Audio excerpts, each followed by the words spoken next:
안녕 얘들아. 뿌리 깊은 독해 김승현 선생님입니다.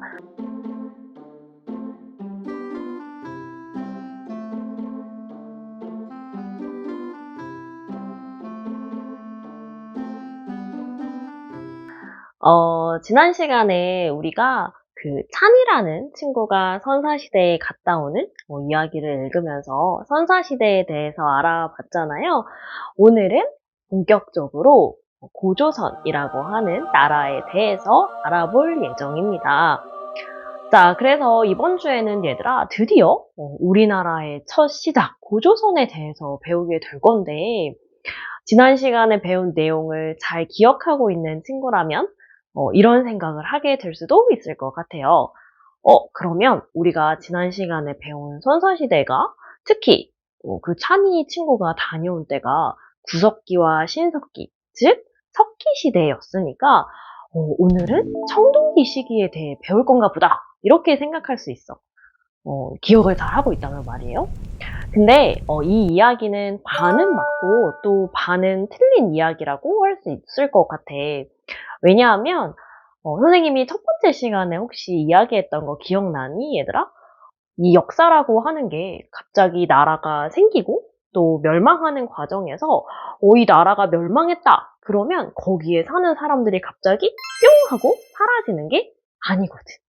그리고 우리가 공부를 하기 위해서 그때 어떻게 살았는지 알기 위해서 편의상 무슨 시기, 뭐 어떤 시기 이렇게 구분을 하지만, 오늘은 갑자기 선사시대였다가 내일은 갑자기 역사시대가 뿅 하고 되지는 않아. 왜냐? 역사는 옛날에 있었던 이야기, 즉 어떻게 사람들이 살아갔느냐 하는 흐름이기 때문에 그렇습니다. 그래서요, 이 고조선이라고 하는 사실 국가는요, 처음 시작할 때는 청동 문화와 함께 발전한 것 맞아. 그런데 오랜 시간이 지나면서 이제 인류가 청동 말고 얘들아 한 단계 더 발전해서 철기라는 재료를 쓰게 됐거든. 그래서 청동기 문화에서 발전해서 또 철기 문화까지 발전하는 그런 모습을 보여줍니다.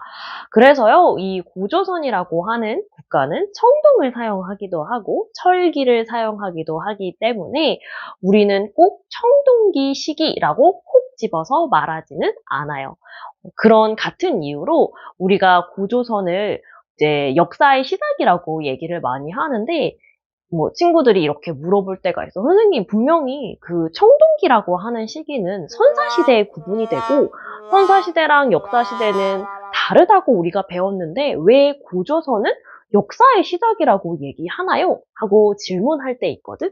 근데 그것도 같은 맥락이다라는 거를 미리 한번 우리가 짚어보고 시작을 했으면 좋겠습니다.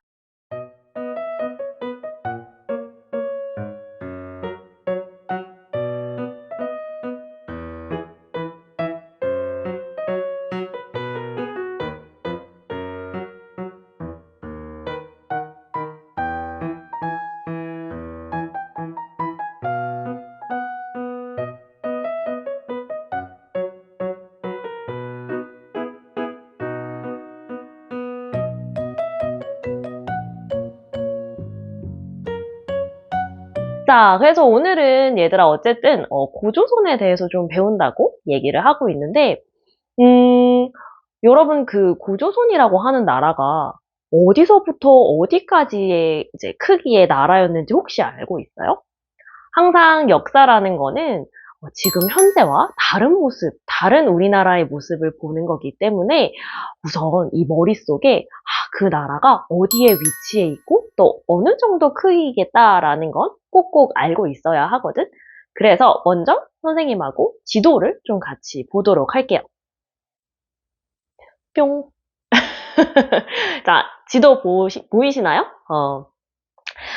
지금 나와 있는 얘들아 이 지도가 제일 위에 압록강하고 두만강 위쪽에 강이 하나 보이니?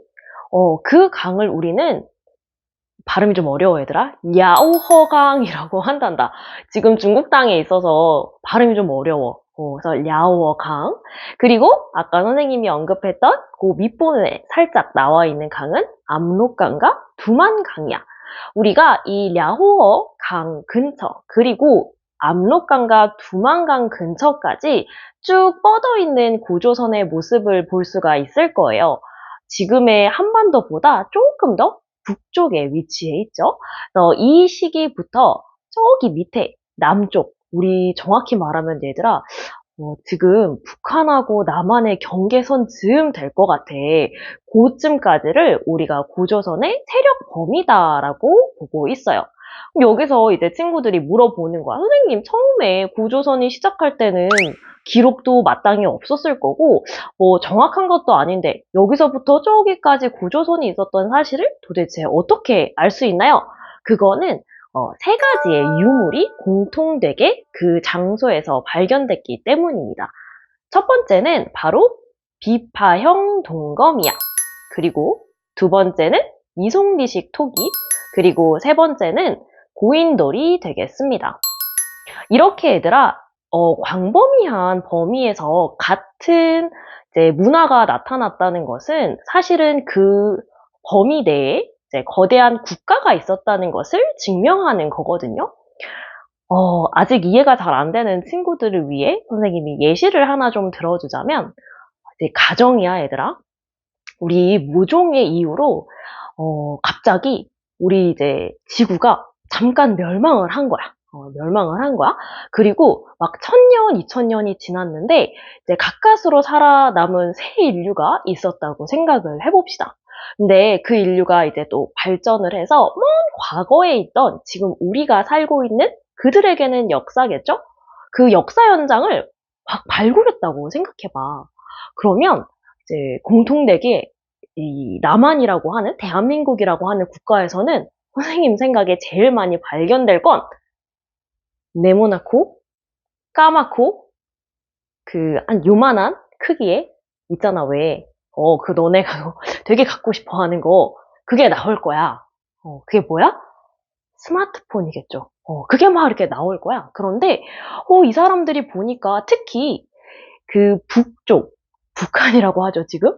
북한의 지역과 남한의 지역에 나오는 이 그들은 뭐 스마트폰인지 뭐 아닌지는 잘 모를 수도 있지만 모양새가 다르게 생겼는데 특정 경계선 아래와 위쪽으로 막 다른 게 발굴이 되는 거야. 그러면 아마 그 사람들은 그렇게 생각할 거야. 아, 어떤 이유든 간에 이 경계선의 위쪽 사람들은 이런 걸 많이 사용했구나. 그러면 이 사람들이 하나의 국가를 이루고 살았겠구나. 그리고 이 위쪽의 사람들은 다른 모양의 이런 걸 쓰네? 그러니 이 사람들은 그들만의 국가를 만들고 살았겠구나. 이런 식으로 추측을 할 수 있다는 거야. 마찬가지야, 얘들아.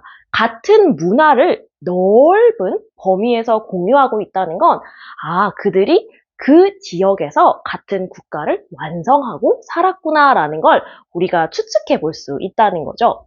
그래서 우리는 고조선을 아까 선생님이 얘기한 지도에서 그 랴호어강 부근부터 우리 지금 현재 휴전선이 있는 그 부근까지 고조선이 있었구나라고 생각을 하고 있습니다.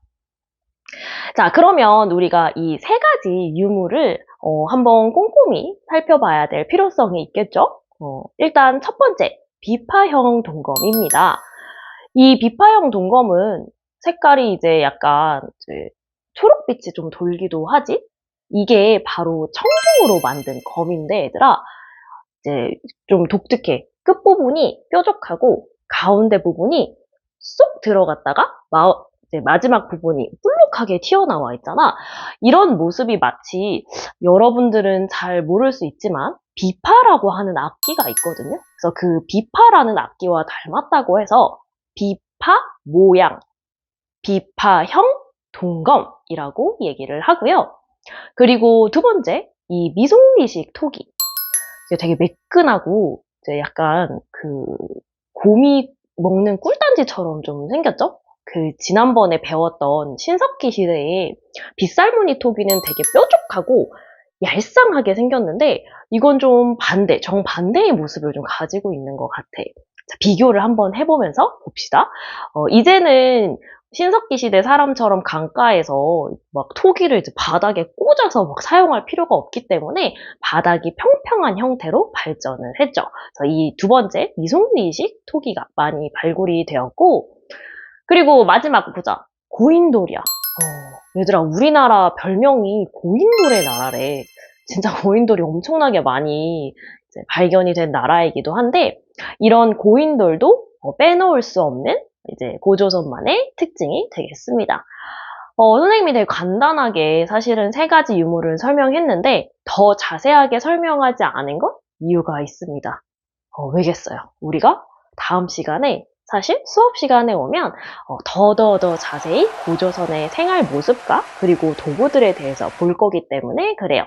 그래서 오늘 이 영상을 보고 여러분들의 첫 번째 확실하게 알아야 될 목표는 뭐냐면, 이런 세 가지 유물들이 고조선이 어디서부터 어디까지 세력 범위를 이루고 있는지 알려준다는 것과, 이 고조선이 언제 생겨났고, 그리고 이제 철기 시대까지 이제 쭉 이어져 온다는 거, 요 두 가지를 좀 중점적으로 다시 한번 생각해보고 오시면 되겠습니다.